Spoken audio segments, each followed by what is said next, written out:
Magandang araw po sa inyong lahat mga kababayan. Ang ating pong paksa sa videong ito ay may kinalaman sa isang comment na i-forward sa akin ng ating researcher na si Ann. Ang sabi po ng comment dito, magandang araw po sa inyo, the blessed reader. Nais ko lang po matanong kung anong pananaw mo about nitong Marcionism. Marami na kasing mga churches ngayon na may hinanakit sa bawat isa. Maraming salamat po. Maraming salamat din sa iyong comment, kapatid, ano? Actually, aware po ako sa issue na kumakalat ngayon about Marcionism daw. Pero hindi ko po kasi alam kung ano yung sinasabi po ninyo na hinanakit ng mga churches sa bawat isa. I'm not aware about that. So sa videong ito, ibibigay ko po sa inyo yung request ninyo sa akin, yung comment na hinihingi ninyo. And again, I'm not aware kung ano yung sinasabi ninyong hinanakit sa bawat isa, no? Pero disclaimer lang po, wala po akong intensyon na pasamain ang sinumang pastor sa portion na ito. Let's just talk about doctrine. Wala pong personalan doktrina lang. Bilang mga mangangaral ng salita ng Diyos, our main focus is the doctrine. And doctrine is the tool of God for salvation. Kaya hindi natin ito pwedeng baliwalain . Kaya nga pinagbigyan ko kayo sa inyong kahilingan, Ang sabi dito sa 1 Timothy chapter 4 verse 16, take heed unto thyself and unto the doctrine. Continue in them, for in doing this thou shalt both save thyself and them that hear thee. So doctrine is a tool for salvation according to this verse. And in opposite, kapag mali ang doktrina, pwede nating ipahamak ang mga nakikinig sa atin, maging ang ating sarili. At ang katunayan na mayroon talagang mga doktrinang nakakapagpahamak, ang sabi dito ni Saint Paul kay Timothy, 2 Timothy chapter 4 verse 3, for the time will come when they will not endure sound doctrine, but after their own lusts shall they heap to themselves teachers, having itching ears, and they shall turn away their ears from the truth, and shall be turned unto fables. So meron palang tinatawag na sound doctrine, yung tamang doktrina. So kapag humiwalay ka doon sa sound doctrine na yun, that's the opposite. Unsound doctrine yung sinusunod mo. Diba? And it is very dangerous, mga kababayan. So going back to our topic, lately po kasi ay nag-viral ang sermon ng isang iginagalang na pastor na di umano ay nagtuturo daw ng Marcionism. And by the way, Marcionism, according to Wikipedia, sabi dito, Marcion preached that the benevolent God of the gospel who sent Jesus Christ into the world as the Savior was the true supreme being, different and opposed to the malevolent demiurge or creator God identified with the Hebrew God of the Old Testament. So in short, naniniwala ang Marcionism or yung founder ng Marcionism na si Marcion na magkaiba ang Diyos ng lumang tipan doon sa Diyos na nagsugo kay Jesus sa bagong tipan. Ayan malinaw yan. And allegedly, ito daw ang itinuturo ngayon ng isang respetadong pastor sa social media. Siguro pakinggan natin itong kanyang diskurso, and kayo na po ang bahalang humusga, mga kababayan. Inalikan natin ang kasaysayan. In the beginning of development of nations, the Most High God El Elyon gave and assigned the Israelites to Yahweh, who became the God of the Israelites. Iba si Elyon kay Yahweh.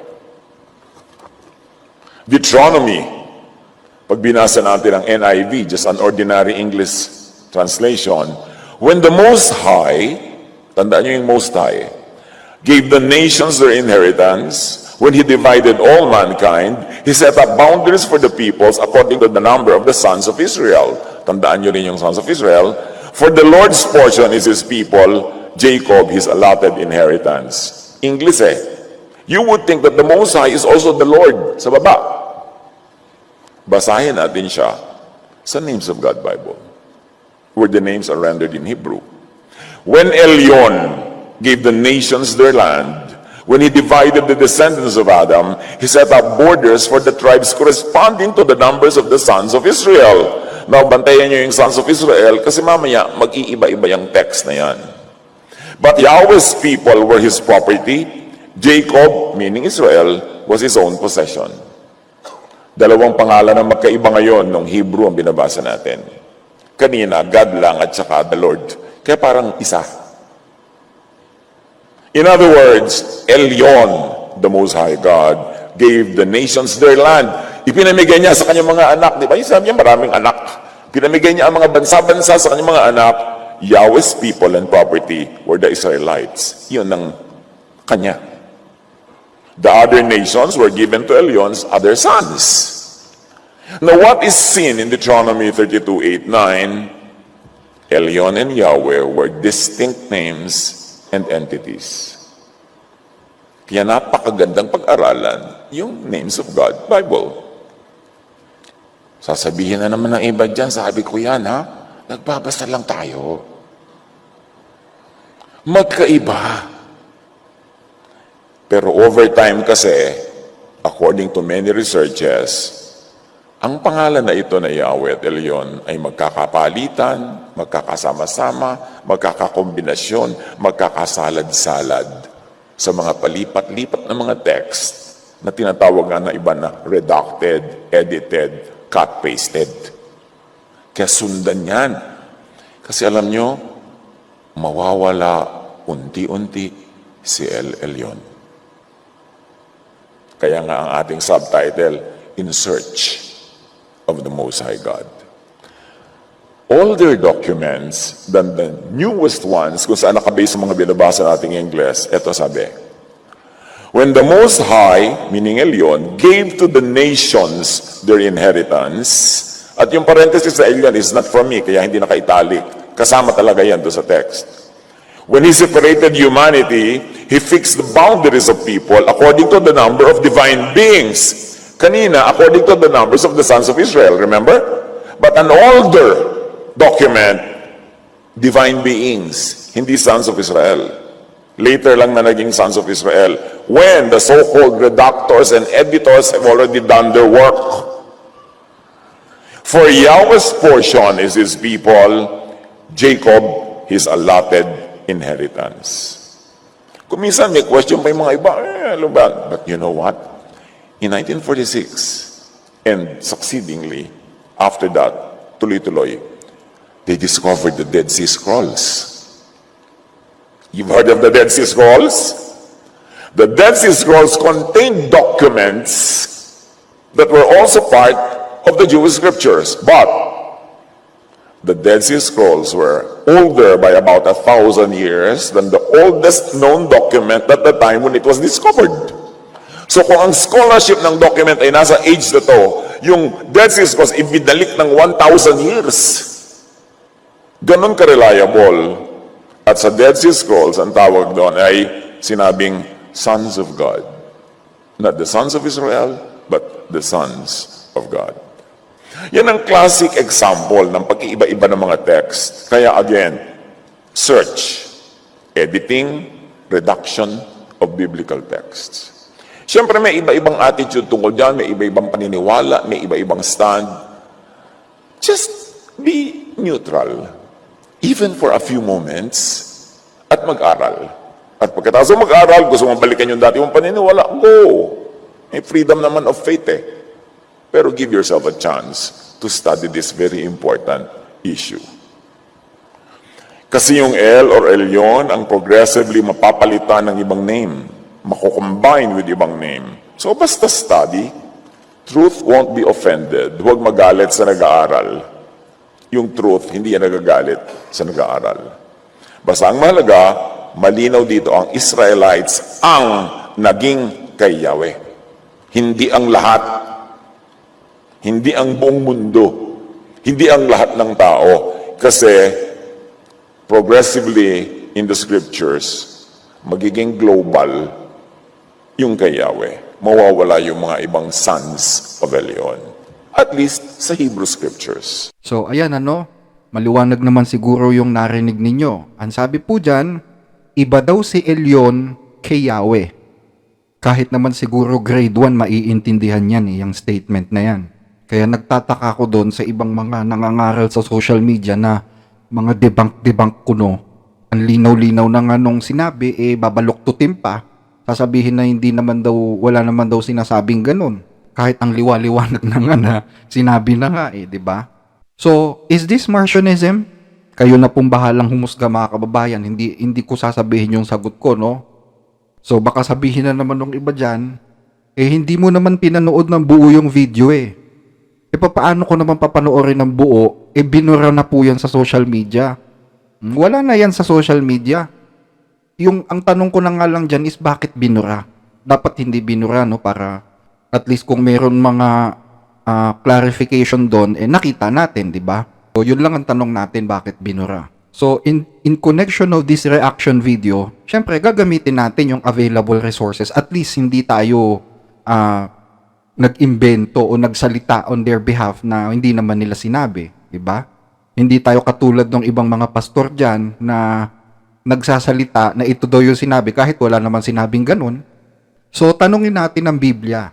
Si Elyon ba o si El Elyon at si Yahweh, as they pronounced it, magkaiba ba sila? Pakinggan ninyo dito sa Psalms chapter 83 verse 18. That men may know that thou, whose name alone is Jehovah, art the most high over all the earth. Ano sabi? Upang makilala ka ng mga tao na ang pangalan ay Jehovah. Yung Jehovah na yan, mga kababayan, hindi po yan original na name, ano? Ang nakasulat dyan sa original ay YHWH. So, yung Jehovah, kumbaga parang modern version yan ng YHWH So, sa original, upang makilala ka ng mga tao na ang pangalan ay YHWH, art the most high all over the earth. Kung titingnan mo sa original Hebrew, ang salitang most high ay Elyon. Most high meaning Elyon. So, ibig sabihin, si YHWH at ang Elyon ay iisa. Nakuha nyo mga kababayan? So, ano pang verse ang magpapatunay na si YHWH or yung tinatawag nila na Yahweh at si Elyon ay iisa nga? Pakinggan ninyo naman dito sa chapter 97 verse 9 ng Psalms. For thou, Lord, art high above all the earth, thou art exalted far above all gods. Yang Lord na yan ay YHWH sa original translation. Ano sabi kay YHWH? Art high above. Kung babasahin mo sa original Hebrew, yung salitang high ay nangangahulugan din na Elyon.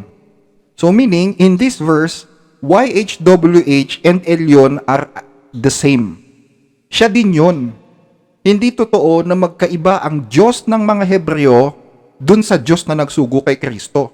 Hindi iba si YHWH kay Elyon, siya din yun ayon dyan sa dalawang talatang binasa natin, di ba? So, nakuha nyo mga kababayan, yan yung ating mga basihan why we don't believe that YHWH is different from Elyon. So, it's up to you if you will accept this verse or not. Tanong, meron ba tayong evidence sa New Testament na ang Diyos ng mga Hebreo sa Lumang Tipan ay siya ring Diyos na nagsugo kay Kristo sa Bagong Tipan? Pakinggan ninyo dito sa Hebreo 1:1 hanggang 2. Ang Diyos na nagsalita ng unang panahon sa ating mga magulang sa iba't ibang panahon at sa iba't ibang paraan sa pamamagitan ng mga propeta ay nagsalita sa atin sa mga huling araw na ito sa pamamagitan ng kanyang anak na siyang itinalagang tagapagmana ng lahat ng mga bagay na sa pamamagitan naman niya ay ginawa ang sanglibutan. See? Ano sabi? Ang Diyos na nagsalita ng una sa pamamagitan ng mga propeta ay siya ring Diyos na nagsalita sa mga huling araw na ito sa pamamagitan naman ng kanyang anak. Therefore, hindi sila magkaiba, tama? O baka may magtanong, bakit sinabi ni Jesus sa mga Hudyo na kayo'y sa inyong amang Diablo? So meaning, iba talaga ang ama nila, iba ang Diyos nila. Hindi po ganun yun, mga kababayan. Sinabi ni Jesus yun sa mga Hudyo kasi ang mga Hudyo bulag. Bulag sila. Kaya nga sabi ni Jesus, kayo'y may mga mata, pero hindi kayo nakakakita. So they are blind. And since they are blind, they keep on telling na anak sila ng Diyos. But in reality, hindi. Hindi nila alam kasi nga blind sila eh. They claim that they worship the God of Abraham, but in reality, si Satanas na pala yung sinasamba nila. O, eto pakinggan ninyo ha, dito sa John chapter 16 verse 2. Kayo'y palalayasin nila sa mga sinagoga. Oo, dumarating ang oras na ang sino mang pumatay sa inyo ay aakalaing naghahandog siya ng paglilingkod sa Diyos.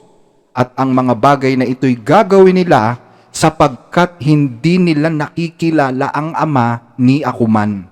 Nakita nyo? They profess to worship the true God, but in reality they are not. Bakit? Kasi hindi totoong kilala nila ang Diyos. So ang issue dito, hindi yung iba ang Diyos ng lumang tipan at iba ang Diyos ng bagong tipan. Ang issue dito is yung pagkakamali ng mga Hudyo kung sino talaga yung Diyos. Sinasabi nila na sinasamba nila ang Diyos, pero sa kanilang mga gawa, ang nasasamba nila ay ang dyablo. Nakuha nyo? So moving forward, meron pa po akong narinig na tila hindi tama as far as my biblical knowledge is concerned. And again, I'm not forcing you to believe my own belief. So gusto ko lang pong pag-usapan ito, no? Medyo mahaba ito, please bear with me. Pakinggan natin yung clip na ito and let's discuss it after. Romans 7:6. Ngunit malaya na kayo ngayon mula sa kautusan. Saan lumaya? Mula sa kautusan. Tatandaan nyo kung saan lumaya. Na born again from the law. Ngunit malaya na tayo ngayon mula sa kautusan dahil namatay na tayo sa kasalanang dating umaalipin sa atin. Ibig sabihin, namatay na si Jesus, parang namatay na rin tayo by substitution. Hindi na tayo tatabla ng mga kasalanan na yan dahil namatay na tayo. Di ba? Pag namatay ka, yung utang di mo nababayaran, yung lahat ng mga, dahil above the law ka na, lampas ka na. Ganon din yun. Namatay ka na sa kasalanan. Tapos yung iba naman ngayon, pinipilit ka pa rin patayin sa kasalanan, parusahan, pinipilit ka pa rin pagdusahin dahil nagkasala ka, namatay ka na nga sa kasalanan through Jesus. Pati hindi naiintindihan yung turo na yun ni Jesus. Ngunit malaya na tayo ngayon mula sa kautusan dahil namatay na tayo sa kasalanang dating umaalipin sa atin. Kaya, tayo'y naglilingkod sa Diyos, hindi ayon sa lumang batas na nakasulat, yan yung scripture, kundi ayon sa bagong buhay ng Espiritu. Hindi na kayo limited sa written text. Lampas na tayo doon. Nandito na kayo ngayon sa hindi nakasulat, sa batas na nakasulat sa inyong puso na ibinibigay ng Espiritu. But now, by dying to what once bound us, the law, we have been released from the law so that we may serve in the new way of the Spirit. Read with me aloud. And not in the old way of the written code. Ang hina nyo naman magbasa. Ulit. We serve in the new way of the Spirit and not in the old way of the written code. Gusto ko kasi madinig nyo sa sarili nyong boses yan. Not in the old way of the written code. Tapos ngayon, ang mga Pharisees, lagi kang ibabalik sa written code. Lagi kang ibabalik sa law. Tulad nung sabi nila kay Jesus, ang babaeng ito, according to the law of Moses, dapat batuhin. Yun yung sinasabi ng written code. Pero umandar na ang Spirit, hindi yun ipinabato ni Jesus. Apply nyo para pakinabangan natin yung dinala ni Jesus. The new way of the Spirit instead of in the old way of the written code or the old scriptures. Loyal tayo kay Jesus. That loyalty is above our loyalty to any religious text, to any tradition, to any format of religion. Huwag pakulong, palimit, patali sa texts, sa verses, sa creeds. Ginawa lang yung mga yan to control. Sa laws carved in stone, yung hindi mapapalitan, nakauka sa bato. Mamatay na tayong lahat, susundin natin kasi nakasulat sa bato. Huwag pakulong sa mga batas na yan, written on paper or any medium, or celebrated in ritual and tradition. The age of the Spirit, the age of Jesus says, give space to personal, new, unprecedented, out-of-the-box revelations, teachings, guidance, inspirations, thought of the Holy Spirit. The Holy Spirit is teacher beyond, above traditional religious writings and verses. Huwag kayong pakulog sa mga taong, may verse ba, may basis ka ba dyan, ang kama mo, bilog. Pati karte ng kama ko, hahanapan ko talaga ng verse, sister. Pero meron talaga gano'n nabubuhay. Kulong na kulong, wala ka nang pwede gawin kung hindi sinabi ng verse. Pinalabas ka na nga doon para ka lumaya. Jesus sets free from the bounds of written religious texts. Now, that is a major enlightenment. Kailangan natin pag-isipang mabuti yan. Hindi natin binabaliwala ang written religious text, pero hindi tayo nagpapalimit doon. Dahil merong leading ang Holy Spirit outside of it. Listen and give priority to the teachings of Jesus as teacher and guide above written verses. Si Jesus, ang dami niyang ginawa. Di ba may written verses, wala ka dapat gagawin pag Sabat? Ang dami nga niyang ginawa pag Sabat. So, ibig sabihin, lumabas siya sa verses. Sabi ng iba, huwag kang kakain ito, huwag kang kakain ito. Sabi ni Jesus, kahit anong kainin mo, hindi marurumihan ang spirit mo. O, lumabas siya sa verses. Ang daming ginawa ni Jesus na paglabas. So, huwag kang pakulong. So ayan ang sabi niya po dyan, hindi dapat nakukulong ang mga Kristiyano sa nakasulat. Magandang maging text-based ka, pero we should not limit ourselves to the text or dun sa mga verse. Bakit? Kasi meron daw sinasabi ang Holy Spirit na wala sa Biblia, na hindi nakasulat. Kaya wag daw nating ilimit ang sarili natin sa nakasulat. So, this is a simple thing to say, we should not always be biblical. Pwede tayong magsalita o magturo ng mga bagay na wala sa Biblia. Ito yung pagkakaintindi ko, unless meron pa kayong ibang interpretasyon sa sinabi niya. At nagbigay pa siya ng example. Wala naman daw sa Biblia na huwag kang magluto ng adobo. Wala ding nakasulat na adobo lang ang iluluto mo dahil paano naman kung gusto mong magluto ng paksiw. So yun yung kanyang mga example. But the question is that a good sample para sabihin na pwede na tayong lumabas sa nakasulat? Paano naman yung sinabi ng apostol na si Pablo? Ang sabi niya sa unang Korinto 4:6, ang mga bagay ngang ito, mga kapatid, ay iniaanyo ko na halimbawa sa aking sarili at kay Apolos dahil sa inyo, upang sa amin ay matuto kayo na huwag magsihigit sa mga bagay na nasusulat, upang ang sino man sa inyo ay huwag magpalalo ang isa laban sa iba. Ano daw dapat nating matutunan sa mga apostol? Unless hindi ka natuto, Ang sabi ni Apostol Pablo, matuto kayo sa amin na huwag kayong hihigit sa mga bagay na nasusulat. So ano to, pupunitin na ba natin ito? Didisregard na natin to sa Biblia? Kasi sabi huwag tayong papakulong sa nakasulat So ano ibig sabihin dito? Pakinggan ninyo dito sa John chapter 5 verse 39. Saliksikin ninyo ang mga kasulatan, sapagkat iniisip ninyo na sa mga yaon ay mayroon kayong buhay na walang hanggan, at ang mga ito'y siyang nagpapatotoo sa akin. So kapag ang pag-uusapan pala ay buhay na walang hanggan, sabi ni Kristo, saliksikin mo yung mga kasulatan. If we will speak about everlasting life and salvation, dun tayo sa nakasulat, sabi ni Kristo Pero kung ang issue naman, anong ulam mo mamayang hapunan, paksiw ba o adobo, wala namang kinalaman sa buhay na walang hanggan yan. So kahit wag ka nang magbasa ng Biblia, okay lang. Pero kapag tungkol sa kaligtasan at nagturo ka ng wala sa Biblia, delikado yun. Nakuha nyo mga kababayan? At ang sabi pa dun sa pinakinggan natin, umalis daw si Jesus sa nakasulat. Samantalang ang sabi ng Panginoong Jesus sa Mateo chapter 5 verse 17, huwag ninyong isipin na ako'y naparito upang sirain ang kautusan o ang mga propeta. Yung kasulatan, the scriptures. Ako'y naparito hindi upang sirain, kundi upang ganapin. So hindi niya sinira. Hindi siya lumabas, tama? O baka may magtanong, bakit sinira ni Jesus ang Sabat? Bakit sabi niya sa mga Pariseo, sino mang hindi nagkakasala siyang unang bumato? Ba't may mga ganon? So meaning, sinisira talaga ni Kristo yung mga nakasulat, lumalabas siya dun sa written text. Di ibalik naman natin yung tanong.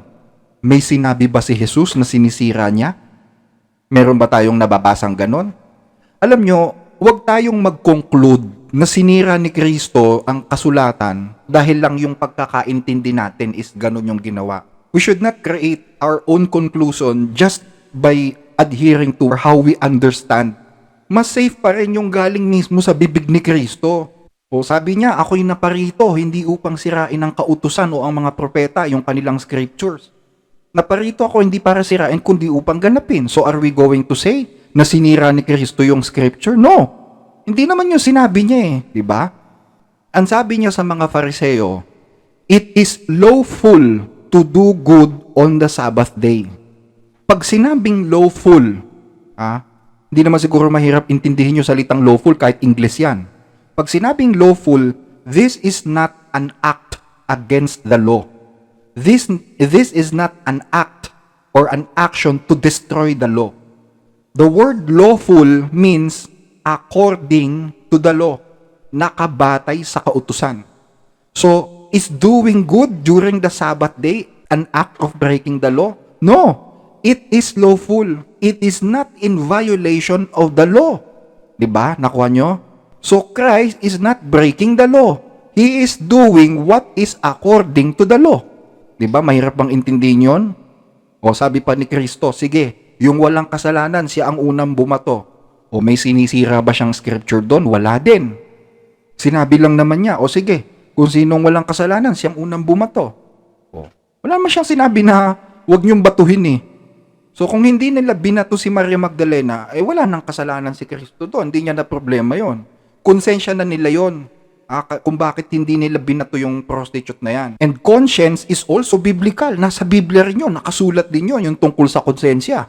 So, walang written text na nasira dito mga kababayan, dito sa instance na to. In fact, ang sabi pa nga ng Panginoong Hesus kay Maria Magdalena, sa John chapter 8 verse 11, kung itutuloy nyo, ako man ay hindi rin hahatol sa'yo. Humayo ka ng iyong lakad, mula ngayon ay huwag ka nang magkasala. Huwag ka na ulit mangangalo niya. Hindi sinabi ni Kristo kay Maria Magdalena, o humayo ka at gawin mo na gusto mo, sky is the limit, kasi wala ka na sa ilalim ng kautusan. Ganun ba sinabi ni Jesus? Hindi po. So, do not accuse Christ of being a lawbreaker or his teaching to do so, to break the law. No. Imagine, pinapalabas natin na lawbreaker si Kristo. Hindi ba tayo natakot nun? Di ba? Tayo nga, gusto nating maging law-abiding citizen eh. Si Kristo pa, sasabihan nating lawbreaker? Parang napaka-illogical naman yata nun. Hindi lawbreaker si Kristo. At mas lalong hindi siya against the scriptures. But rather, Christ is the rightful interpreter of the law and the scriptures. Siya ang ipinadala para ipaliwanag ang Biblia. Lucas 24:45, at binuksan niya ang kanilang mga pag-iisip upang maunawaan nila ang mga kasulatan. Kita nyo? Dahil nami-misinterpret ng mga religious teacher ang kautusan. Akala natin magagaling sila sa kautusan kasi sila yung mga Pariseo, sila yung mga Hudyo, sila yung talagang pinagbigyan. But in reality, sabi ni Kristo, hindi, mga bobo sila pagdating sa scriptures. O pakinggan ninyo ha, dito sa Matthew chapter 22 verse 29, sumagot si Jesus, maling-mali kayo, palibhasa'y hindi ninyo alam ang mga kasulatan ni ang kapangyarihan ng Diyos. Nakita nyo? So yung mga religious leader sa Israel na akala natin magagaling sa Hebrew Scripture, mga bobo pala sa Biblia yan. O sabi ni Kristo, di ako may sabi, no? Ang liwanag, maling-mali kayo, palibhasa'y di ninyo alam ang mga kasulatan. So, posible na kulang ang Scripture nung panahon na yan. Kasi wala pa naman yung mga sulat ng mga apostol. Wala pa yung sulat ni Pablo, wala pa yung sulat ni Juan, ni Pedro, ni Judas Tadeo.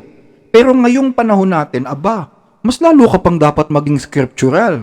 Dapat mas lalo kang maging fluent sa verse. Bakit? Kasi mas kumpleto na ngayon eh. Noon Old Testament lang. We can say na hindi pa kumpleto, pero ngayon may bagong testamento na, sumulat na yung mga apostol. So kumpleto na yan. Wala nang dahilan para sabihin mo na magsalita ka ng hindi nakasulat kasi nakasulat na lahat pagtungkol sa kaligtasan. At yung mga apostol na yan, sumulat yan under the inspiration of the Holy Spirit.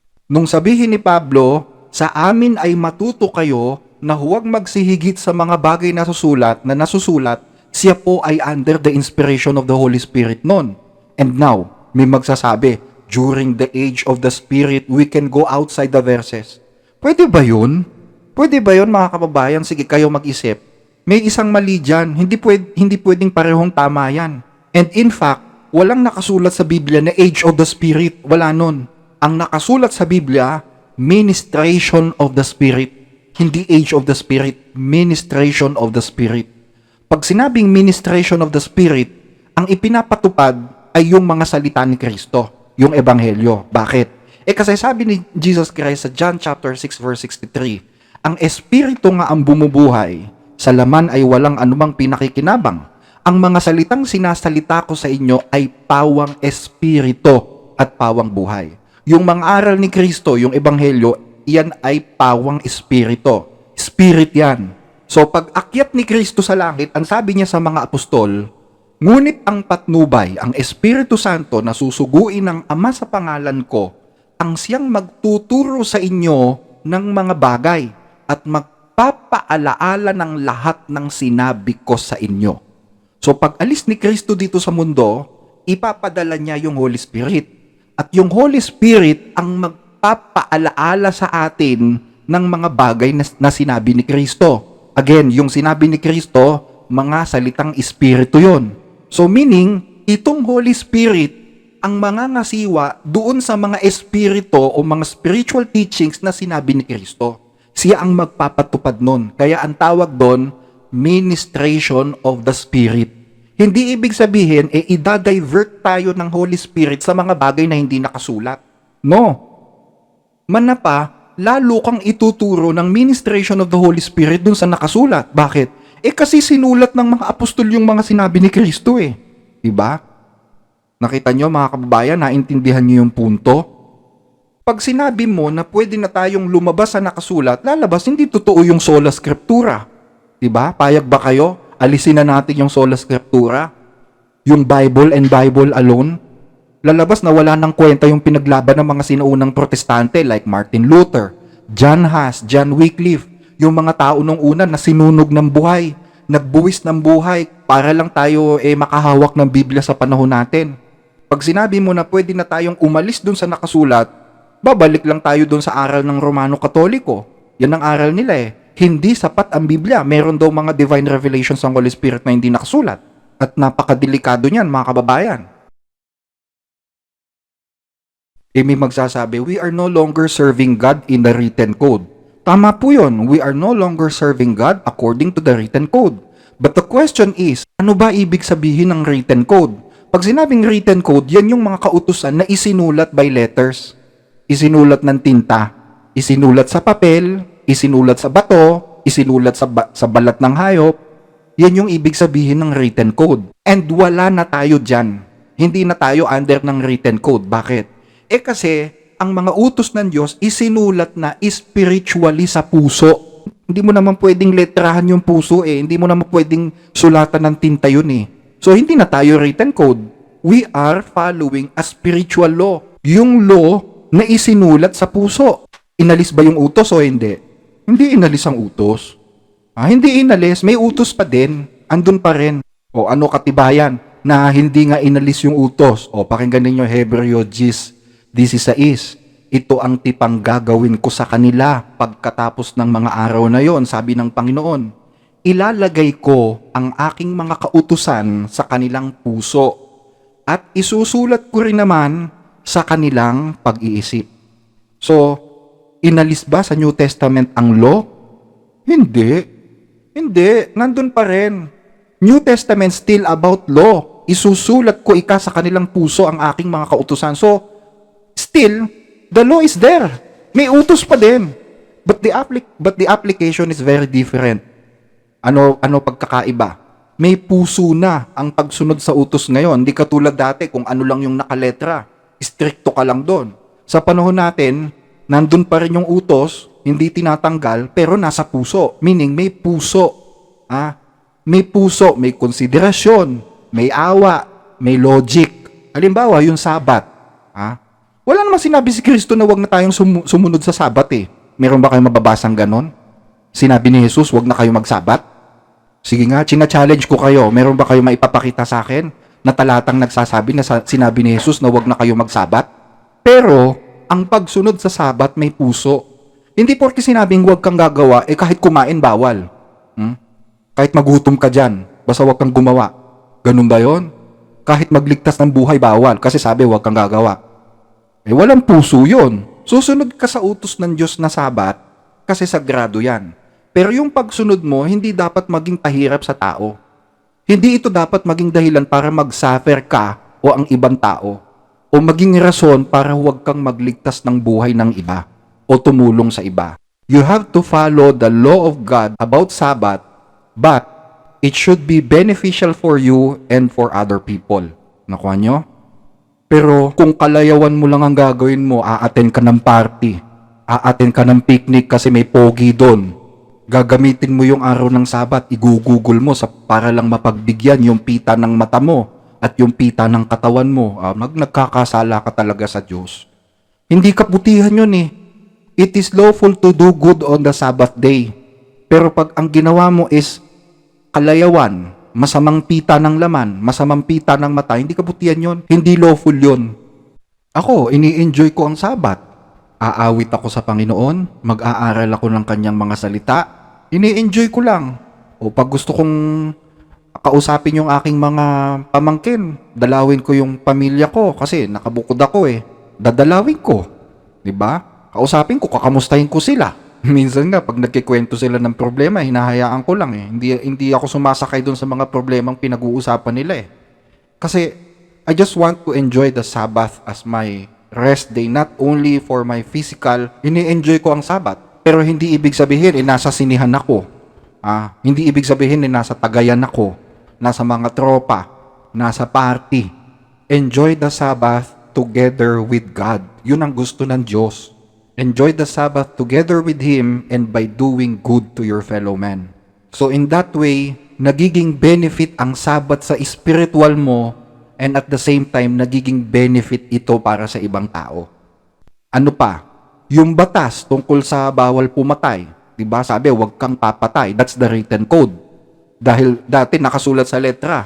Kaya pag minura mo yung kapwa-tao mo, okay lang. Kasi hindi mo naman pinatay Minura mo lang naman ang sabi sa written code, bawal lang pumatay Pero kapag inilagay mo na sa puso mo yung utos na huwag kang pumatay, kahit magalit ka sa kapwa mo, hindi mo na magagawa. Bakit? Kasi bakit nga ba pumapatay ang mga tao? Pumapatay ang mga tao dahil sa galit at saka sa pansariling interes nila. Pag yung utos na huwag kang pumatay ay nilagay mo sa puso mo, yung galit at saka yung pansariling interes, nawawala na yon. Nakuha nyo ibig sabihin? Yun yung ibig sabihin na we are no longer serving according to the written code, but by the newness of the Spirit. Hindi nawala ang utos, nandun pa rin. Pero mas naging malawak, makatwiran ito. So, again, tandaan nyo mga kababayan, mga kapatid, hindi totoo na magkaiba si El Elyon at si YHWH.